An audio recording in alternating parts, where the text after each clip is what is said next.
astonishing, extraordinary, a masterwork.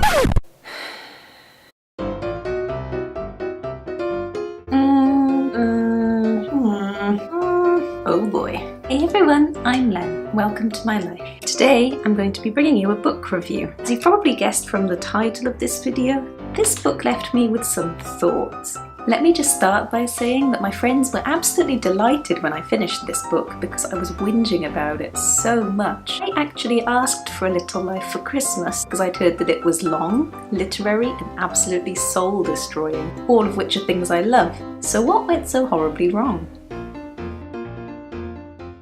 A Little Life is a 2015 novel by American novelist Hanya Yanagihara. It won the Kirkus Prize in Fiction in 2015 and was also nominated for the Man Booker Prize in that same year. It basically follows the friendship of four friends in New York over the course of about 30 years, although we don't actually know when the novel is set. The four friends are Willem, an actor, Jean-Baptiste, or JB, a painter, Malcolm, an architect, and Jude, a lawyer. Sounds simple enough, doesn't it? But it turns out that Jude is a very troubled soul, haunted and damaged by his past. The novel focuses on how this affects his relationships with everyone in his life, including his doctor Andy and his adoptive father Harold. So the story is split into 7 chronological sections, frequently interspersed with flashbacks. It's predominantly told from a third-person omniscient perspective, so that lets us be a bit of a fly on the wall watching the action, whilst at the same time knowing everything that's going on in our protagonists' heads. Now, when I'm reading and reviewing fiction, I like to use How Not to Write a Novel by Sandra Newman and Howard Mittelmark as a bit of a guide for general do's and don'ts.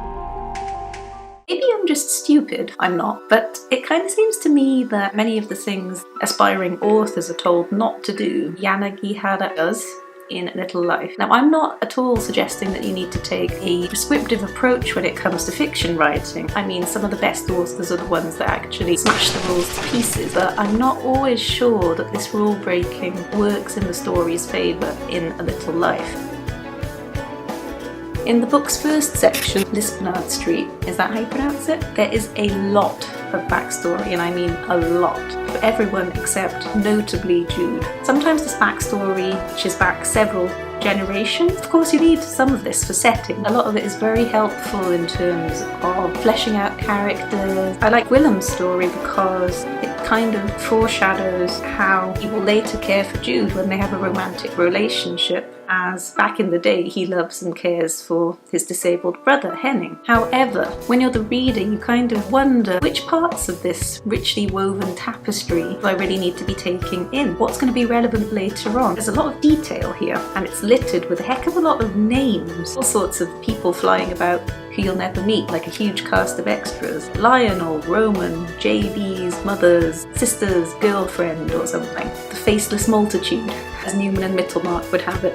Kind of like when you're in conversation with someone who keeps telling you anecdotes about people you haven't actually met before. The flashbacks sometimes feel a bit cumbersome because of the tenses. JB had asked Malcolm this, and Malcolm had replied that this, but then Jude had gone on to say this, whereupon Willem had also done that, which meant this. Section 2, the postman, exacerbates this kind of disorientation by beginning with he. This is a stylistic technique that Yanagihara will employ with increasing frequency throughout the course of the novel. For quite a long period of time, characters' names will be omitted, meaning you're not always sure who is being referred to, particularly when you've got conversations going on between several parties. Eventually the reader does figure out that the focal point of the work is Jude, so if there's an unattributed he somewhere, then it's probably going to be referring to Jude. Another thing that stood out for me here was the darkness in tone.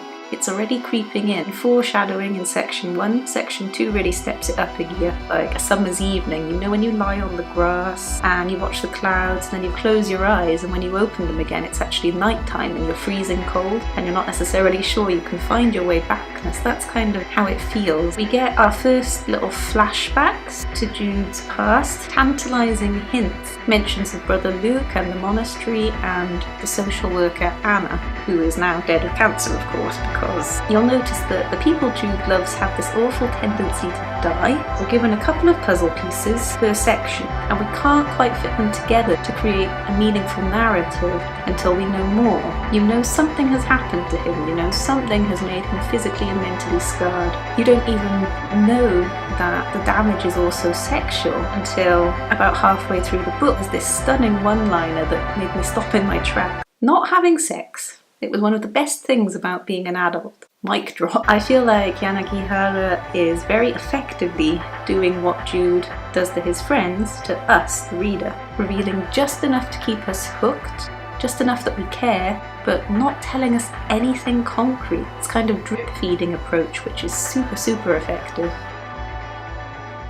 Yanagihara lives in New York. The novel is set in New York for the majority of the action, but you'd hardly know it, honestly. I wanted to see more of the setting. I've never been to New York yet. I was kind of like, don't be so insular. But no, this is very much a people-centric work. Mood is created less through setting and more through dialogue and action. In A Little Life, I would say that the characters' internal landscapes are more significant than the external landscapes surrounding them. What's going on in here matters more than what's going on out there.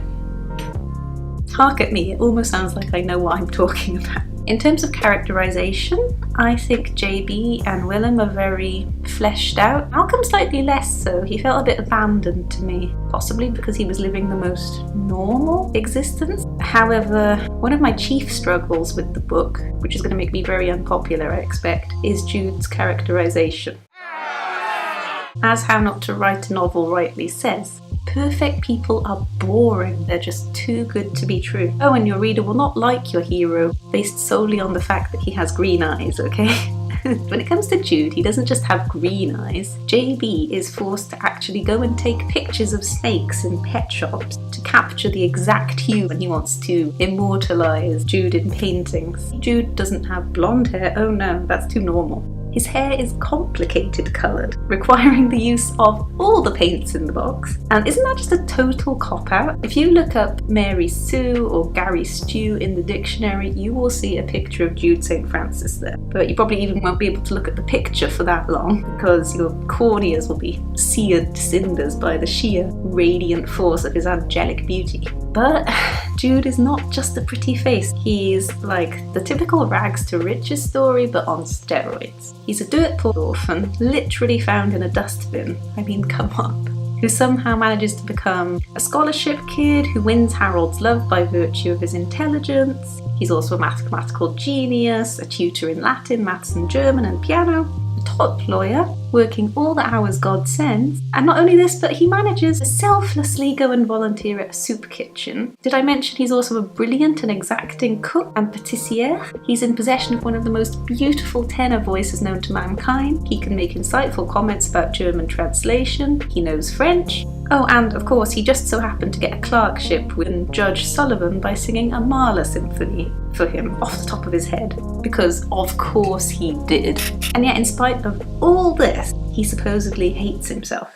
I can't fault the adoption scene. I adored it. I found it so tender and touching, and the fragility of the mood that was created was really something very special. But then later on I couldn't understand how Jude could have considered giving Harold a tape recording of him singing as a gift. I mean, if you've got such insecurities and self-loathing, what then possesses you to go to the effort of renting out a whole recording studio and singing a whole freaking concerto for someone? I mean, maybe his brand of self-loathing is just radically different to mine, I don't know. In order to be believable and in order to make you root for them, the character has to have at least one relatable aspect. I would hope that none of us here can relate to his ridiculously extreme upbringing. So what else does that leave us with? Not a lot, because we are mere mortals. All of us are bad at something or are kind of average looking.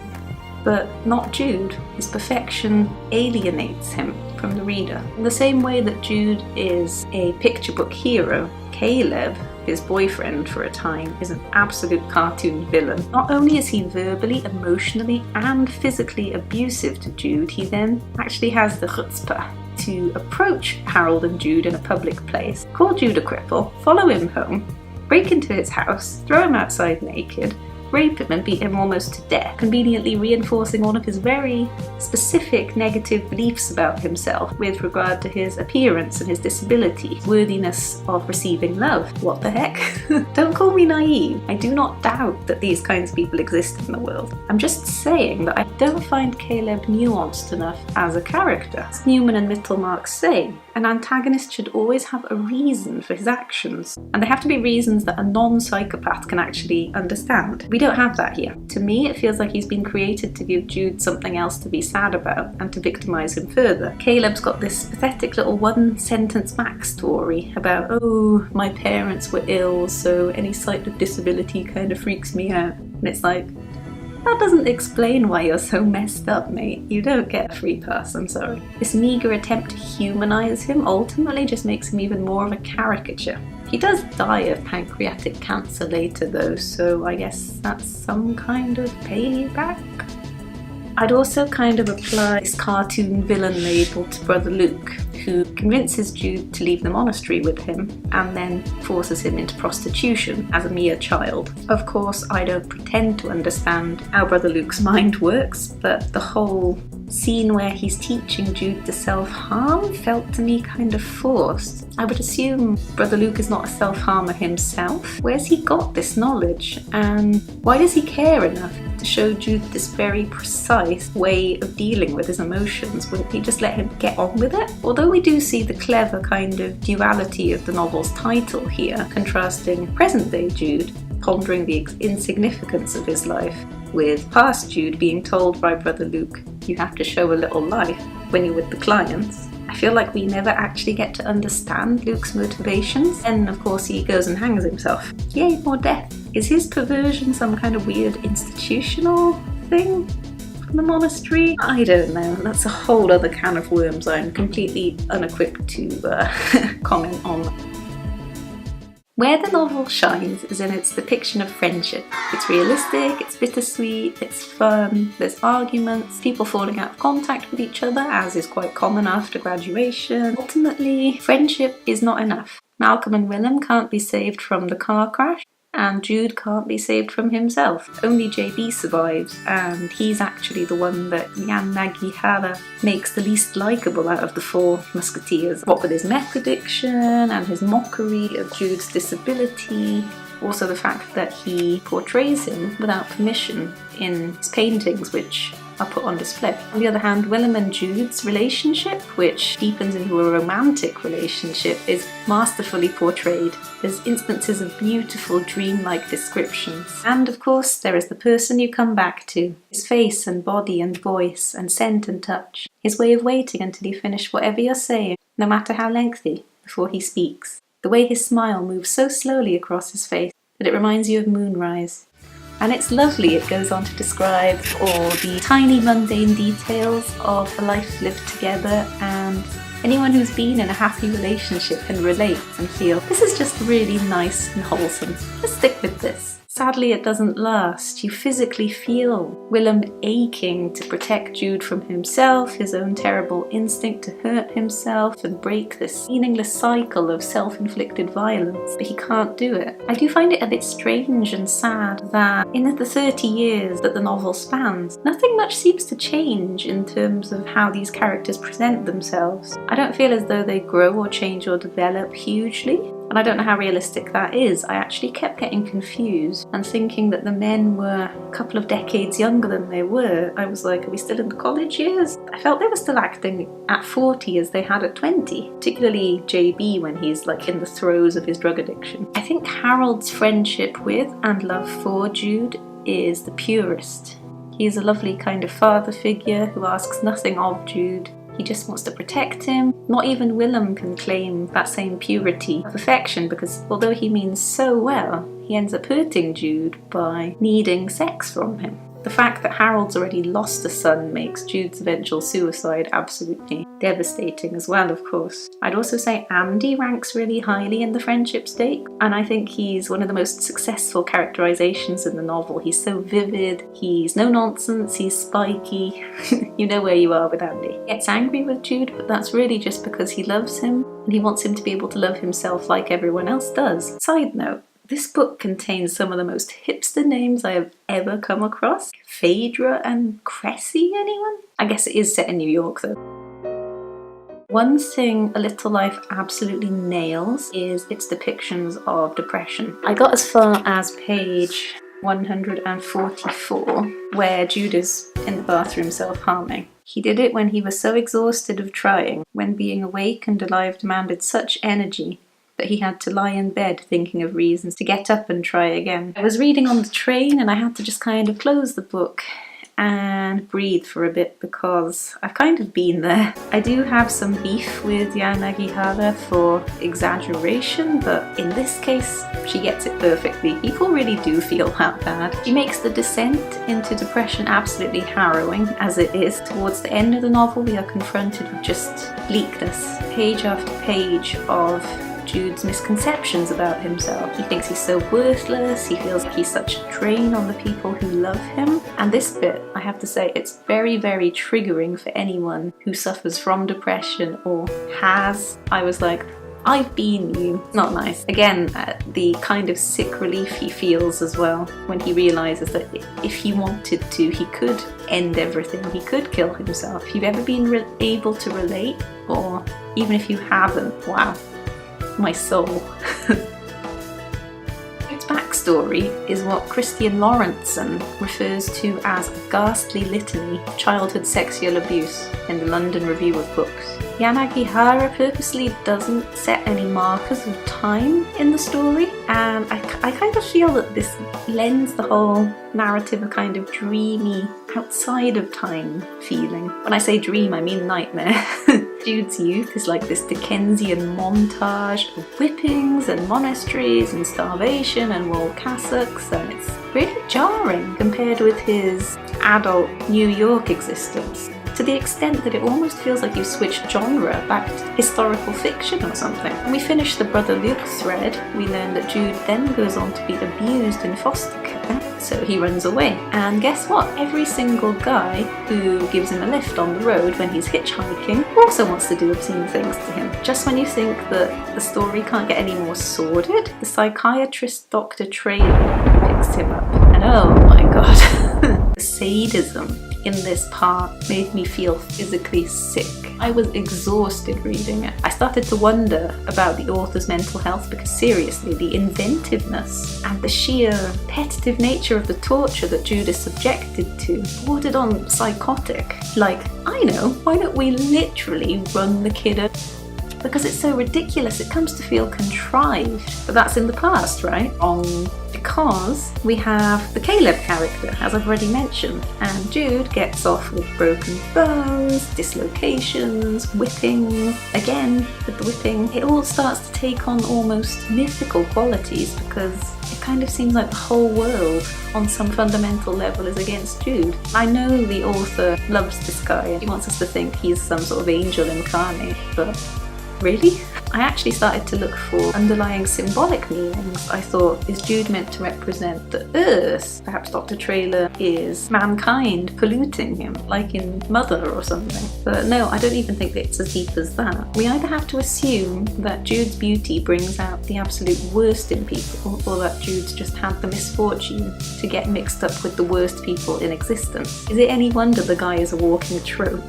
Let's not even talk about the violence he's perpetrating against himself. And then the happy years. Oh, there is a section literally called The Happy Years, because there's so few of them, they fit into one section. Here I did find the chronology a bit confusing, a bit of hopping back and forth. I didn't really know where we were. It was quite dreamlike, which I suppose may have been the author's intention, but then bam, there's a very rude awakening in the form of a fatal car crash. Of course, it isn't just enough that this car crash kills Willem and Malcolm. They have to be completely obliterated, eviscerated, wiped from the face of the earth in a very violent manner. And then we have to hear about it blow by blow. Of course we do. Naturally, the hire car has defective airbags. The crash was caused by a drunk driver who ran a red light. I was like, could it not have just been an accident? Why does it have to be ridiculously unfair, just like literally everything else in this novel. What I don't understand is why nobody is ever even slightly responsible for their own disasters. Why are the victims always saints and perpetrators always devils in A Little Life? Discuss. Seriously though, it seems so black and white, good and evil, childishly simplistic almost. On a side note, I'm really sick and tired of authors advancing the plot of their stories by putting in a fatal car crash. I'm looking at you, David Nichols. I wonder if there's some symbolism in it having been a car crash. Is this like a mirroring of the car incident that ruined Jude's legs? Who knows? I, for one, by then was just suffering compassion fatigue. Characters should have serious problems, but one character should not have every serious problem known to mankind. The only good thing here is that Jude actually does possibly the first believable thing he's done in the entire book, and that is he sues the family of the drunk driver for all they've got. There is a trend in this novel. Everything has to be extreme. There's no subtlety. Points have to be hammered home. For example, when Willem comes out as gay, there's an article in one of the papers that says, "Ooh, he's the highest profile actor to ever do that." Would they really write something like that in the paper? The whole book is littered with these kind of instances of childish one-upmanship. You know, in school when someone says, "Ooh, my dad is 6 feet tall," and another kid goes, "Ooh, well, my dad can stamp on your dad because he's a superhero or something." When Jude gets adopted, his friends literally buy him a statue of St. Jude, not like a box of chocolates or something. We're getting a bit heavy-handed with the whole canonization fantasies, aren't we? It's no coincidence that in the Bible St. Jude is the peacemaker. When Willem dies as well, Jude literally sees a poster of his face being painted over in Beijing, like, "Arr." This is symbolism being applied with all the subtlety of Sledgehammer. Also, do people really get nosebleeds from expressing strong emotions? Because I only thought that happened in anime. To sum up, A Little Life is original in the sense that the hero isn't the one saving people. He's the one who needs saving, and also in the fact that he cannot be saved. It's kind of an anti-fairy tale. In the London Review of Books, Christian Laurenson refers to Jude's gothic inverted fairy tale origins. Laurenson also echoes my utter disbelief at the sheer scale of misery in the story, saying, "What real person trapped in this novel wouldn't become a drug addict?" Which I kind of loved. The whole thing was just shrouded in the kind of gloom and endless woe that I've only otherwise felt when I was watching this BBC adaptation of Tess of the D'Urbervilles. I'm aware that I speak from a position of relative privilege in that I cannot claim any personal knowledge of physical disability or abusive relationships. But too many times I had to just stop and say, "Really?" Because it was so extreme, I struggled to suspend my disbelief. Overall, commercially, A Little Life got glowing reviews from proper critics, but there was one notable exception from Daniel Mendelsohn in the New York Review of Books, which criticised the book's depictions of violence for being ethically and aesthetically gratuitous, as well as criticising its portrayal of queer life by a heterosexual author. Now, I can't comment on the latter point, but I do agree wholeheartedly with the former because this book uses violence the same way that Michael Bay uses explosions, frequently and on a ridiculous scale. If I was a teenager, I tell you now, I'd be infatuated with Jude. I can see where people are coming from. He's that kind of tortured, poetic, beautiful soul that all emo girl dreams are made of. We care about Willem because he's a nice person. We care about Jude because he's a victim all the way through. The author herself actually described the book as follows. At its worst, I felt I was somehow losing my ownership over the book. It felt, oddly, like being one of those people who adopt a tiger or lion when the cat's a baby and cuddly and manageable, and then watch in dismay and awe when it turns on them as an adult. And it kind of comes across that way. It seems to take on a little life of its own. Like a runaway train or indeed a drunk driver in a lorry. It snowballs, it gathers pathos, and it just produces the most depressing outcomes in every single situation. On a couple of separate occasions, people would see me carrying around this book and say, "Doesn't look like a very little life to me." Now, I'm not scared of a page count. My favourite book is literally Infinite Jest, which comes to 1079 pages including footnotes and the footnotes to the footnotes. But A Little Life could do with being littler. It doesn't need all the pages to convey the futility of Jude's struggle with himself and his fight to survive. Regardless of this, I would sum up by saying that A Little Life certainly made a significant and lasting impression on me, as it did on reviewers both positive and negative. And it's a journey I'm very glad to have been on, which doesn't necessarily mean I would ever take it again. Have you read A Little Life or any other works by Hanya Yanagihara? What were your thoughts? Please feel free to leave them down in the comments below. I'll try and do reviews a little bit more often, and I hope you enjoyed this one. Please like, share and subscribe for more content. If you'd like to help me hit the big 50 in subscribers, then you know what to do. Well done.